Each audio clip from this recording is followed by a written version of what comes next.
Let me tell you, humiliation burns a lot longer than fear, especially at 30,000 feet.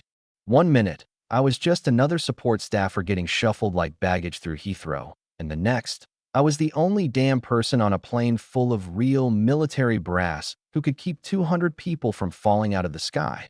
Funny how quick folks forget about rank when smoke starts leaking out of the ceiling vents. You know what I mean? Here's how it really went down. I was Staff Sergeant Evelyn Mercer, 12 years Army Aviation Maintenance, the kind of job nobody brags about at barbecues, but everyone depends on when things get ugly. That morning, London's fog was thick enough to chew, the kind that sticks to your uniform and your nerves. I made my way through Terminal 3, keeping it low-key, hair in a bun, jacket standard issue, nothing flashy, just trying to make my flight to DC when the agent at the gate surprised me with a first-class upgrade. "On the house," she said, all smiles. Guess my luck hadn't checked the fine print. I found myself sinking into buttery leather, the air up there smelling like citrus and money, and tried to lose myself in a battered old paperback about Roman history. But across the aisle, two Navy officers, mid-30s, built like they'd wrestle grizzlies for fun, started muttering, barely bothering to hide it. "Hell's she doing up here?" one said, loud enough for everyone in first class to catch it. "Diversity hire. Watch, some admin got bumped for a box checker." The other replied, ice clinking in his glass. "Yeah, that happened. The flight attendant got dragged in next." Nervous smile stuck on her face as she knelt by my seat. "Ma'am, there's been a mistake with your ticket. I'm afraid you'll need to move back to your original seat." I could see she hated every second of it. "What do you do?" I just closed my book, nodded, "Of course," and made the walk of shame back to economy. Row 29A, duffel bumping my shin. People watched, but pretended they weren't. Nobody likes to see a uniform get demoted in public. Back there, knees crammed, elbows pressed, you start feeling real small, real fast. I stared out the window, but the humiliation settled in my chest like a stone. I'd carried that kind of weight before. Years of being told I didn't look the part, wasn't really essential, always in the background until something broke. That's the deal for people like me. You're invisible until the machine screams. The flight took off, climbed through a bruised English sky. And for a while, the worst thing was the chatter from first class drifting back. Those same officers, making cracks about paper soldiers. How support staff wouldn't know a wrench from a rifle. It's funny, some people think the only ones who matter are the ones wearing the right pin.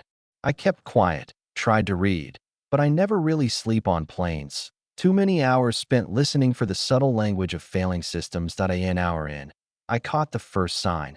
A faint, acrid bite in the air, hiding under coffee and recycled sweat. Most people chalk it up to airplane smell, not me. I know what burning insulation smells like. Then the left engine stuttered, just for a split second. My muscles tensed, a reflex older than my stripes. And then, the lights flickered. Once, twice. That's when the whispers started, little knots of tension spreading through the cabin. Thin gray smoke crept from the vents over first class. The flight attendants moved faster, voices pitched up, eyes flicking everywhere. "Please remain calm and seated," one announced, but her hands shook. The Navy officers? Their bravado went out the window. "Why aren't we turning around?" one barked, grabbing at the nearest attendant, but nobody had any answers. That's fear, pure and raw. The captain's voice finally crackled over the speakers, steady, but you could hear it in the undertones. "This was bad. We're experiencing technical difficulties. Please remain seated." Passengers gripped armrests. A baby started wailing. I sat there cataloging every off note. Engine whine, metallic groan, the deepening chemical stench, and realized this was no minor glitch. This was the kind of failure you hope you never see outside a training simulator. And then, in a move I'd never witnessed on a commercial flight, the cockpit door swung open, and Captain Marcus Kane stepped into the aisle. He didn't have to raise his voice. He just was the center of gravity in that plane. The Navy guys pounced, demanding explanations, trying to claw back authority, but Kane just looked through them. When his eyes found me, and he said, "Staff Sergeant Mercer, I swear, time stopped. Army Aviation Maintenance, right? Fixed and rotary wing platforms, Combat configurations, he said, like he'd known all along. I nodded, suddenly dry-mouthed. I need someone with hands-on experience, now. All eyes on me. The Navy guys sputtered. She's not qualified. But Kane cut them down with a line I'll never forget. Staff Sergeant Mercer has more hands-on turbine experience than my entire flight crew. You want to help?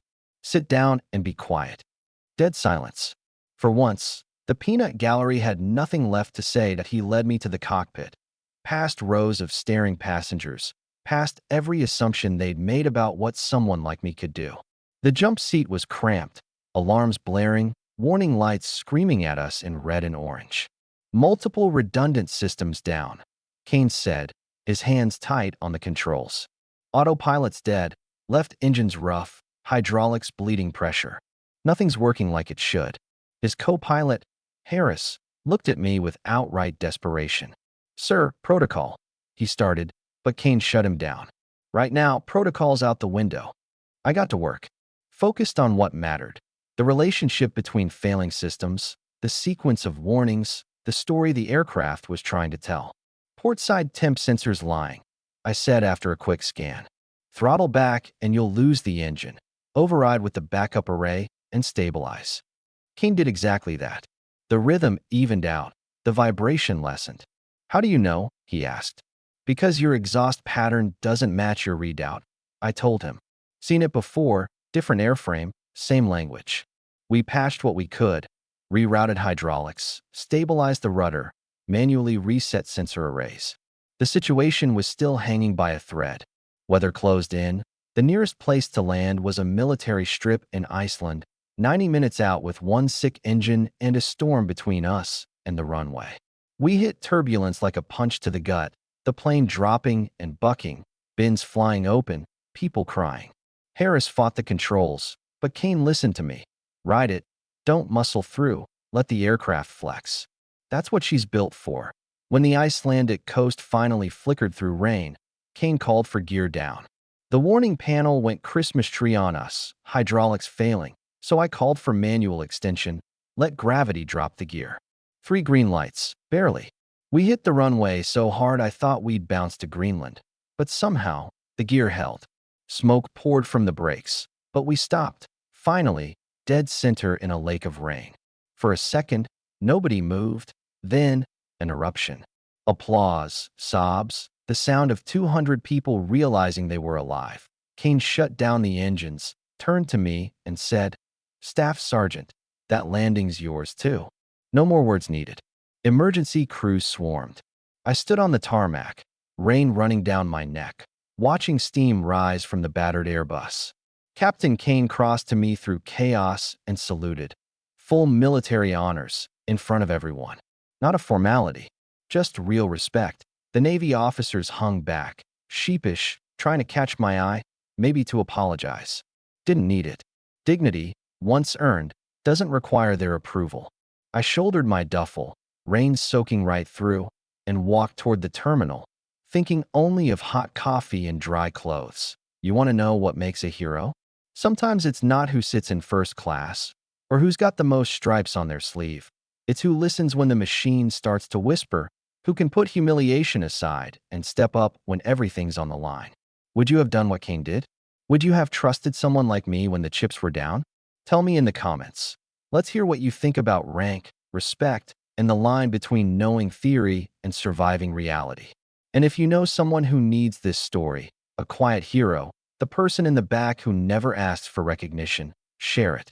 Because maybe the person nobody notices is the only one who can bring everyone home.